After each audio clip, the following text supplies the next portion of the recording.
प्रकाशित वाक्य 21। नया आकाश और नई पृथ्वी। फिर मैंने नए आकाश और नई पृथ्वी को देखा, क्योंकि पहला आकाश और पहली पृथ्वी जाती रही थी और समुद्र भी न रहा। फिर मैंने पवित्र नगर नए यरूशलेम को स्वर्ग से परमेश्वर के पास उतरते देखा। वह उस दुल्हन के समान थी जो अपने पति के लिए श्रृंगार किए हुए हो। फिर मैंने सिंहासन से किसी को ऊंचे शब्द से यह कहते हुए सुना, देख, परमेश्वर का डेरा मनुष्यों के बीच में है। वह उनके साथ डेरा करेगा और वे उसके लोग होंगे, और परमेश्वर आप उनके साथ रहेगा और उनका परमेश्वर होगा। वह उनकी आँखों से सब आंसू पोंछ डालेगा, और उसके बाद मृत्यु न रहेगी, और न शोक, न विलाप, न पीड़ा रहेगी। पहली बातें जाती रहीं। जो सिंहासन पर बैठा था उसने कहा, देख, मैं सब कुछ नया कर देता हूँ। फिर उसने कहा, लिख ले, क्योंकि ये वचन विश्वास के योग्य और सत्य हैं। फिर उसने मुझसे कहा, ये बातें पूरी हो गई हैं। मैं अल्फ़ा और ओमेगा, आदि और अंत हूँ। मैं प्यासे को जीवन के जल के सोतों में से श्वेत में पिलाऊंगा। जो जय पाए वही उन वस्तुओं का वारिस होगा, और मैं उसका परमेश्वर होऊंगा, और वह मेरा पुत्र होगा। परंतु डरपोकों और अविश्वासियों और घिनौनों और हत्यारों और व्यभिचारियों और टोन्हों और मूर्ति पूजकों और सब झूठों का भाग उस झील में मिलेगा जो आग और गंधक से जलती रहती है। यह दूसरी मृत्यु है। नया यरूशलेम। फिर जिन 7 स्वर्गदूतों के पास 7 अंतिम विपत्तियां से भरे हुए 7 कटोरे थे, उनमें से एक मेरे पास आया और मेरे साथ बातें करके कहा, इधर आ, मैं तुझे दुल्हन अर्थात मेमने की पत्नी दिखाऊंगा। तब वह मुझे आत्मा में एक बड़े और ऊंचे पहाड़ पर ले गया, और पवित्र नगर यरूशलेम को स्वर्ग से परमेश्वर के पास से उतरते दिखलाया। परमेश्वर की महिमा उनमें थी, और उसकी ज्योति बहुत ही बहुमूल्य पत्थर अर्थात बिल्लौर के समान यशब की तरह स्वच्छ थी।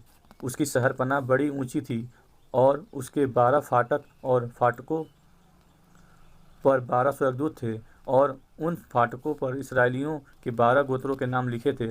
पूर्व की ओर 3 फाटक, उत्तर की ओर 3 फाटक, दक्षिण की ओर 3 फाटक, पश्चिम की ओर 3 फाटक थे। नगर की शहरपनाह के 12 नींवें थी, और उन पर मेमने के 12 प्रेरितों के 12 नाम लिखे थे। जो मेरे साथ बातें कर रहा था उसके पास नगर और उसके फाटकों और उसकी शहरपनाह को नापने के लिए एक सोने का गज था। वह नगर वर्गाकार बसा हुआ था। उसकी लंबाई चौड़ाई के बराबर थी, और उसने उस गज से नगर को नापा तो 750 कोस निकला। उसकी लंबाई और चौड़ाई और ऊंचाई बराबर थी। उसने उसकी शहरपनाह को मनुष्य के अर्थात स्वर्गदूत के नाप से नापा तो 144 हाथ निकली। उसकी शहरपनाह यशब की बनी थी, और नगर ऐसे शुद्ध सोने का था जो स्वच्छ कांच के समान हो। उस नगर की नींवें हर प्रकार के बहुमूल्य पत्थरों से संवारी हुई थी। पहली नींव यशब की, दूसरी नीलमणि की, तीसरी लालड़ी की, चौथी मरकत की, पांचवी गोमेदक की, छठवीं माणिक्य की, सातवीं पीतमणि की, आठवीं पेरोज की, नौवीं पुखराज की, 10वीं लहसनिये की, 11वीं धूम्रकांत की, और 12वीं याकूत की थी। 12वां फाटक 12 मोतियों के थे। एक एक फाटक एक एक मोती का बना था। नगर की सड़क स्वच्छ कांच के समान शुद्ध सोने की थी। मैंने उसमें कोई मंदिर न देखा, क्योंकि सर्वशक्तिमान प्रभु परमेश्वर और मेमना उसका मंदिर है। उस नगर में सूर्य और चांद के उजाले की आवश्यकता नहीं, क्योंकि परमेश्वर के तेज से उसमें उजाला हो रहा है, और मेमना उसकी दीपक है। जाति जाति के लोग उसकी ज्योति में चले फिरेंगे, और पृथ्वी के राजा अपने अपने तेज का सामान उसमें लाएंगे।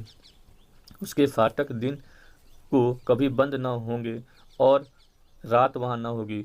लोग जाति जाति के तेज और वैभव का सामान उसमें लाएंगे, परंतु उसमें कोई अपवित्र वस्तु या घृणित काम करने वाला या झूठ का गढ़ने वाला किसी रीति से प्रवेश न करेगा। और केवल वे लोग जिनके नाम मेमने के जीवन की पुस्तक में लिखे हैं। आमीन।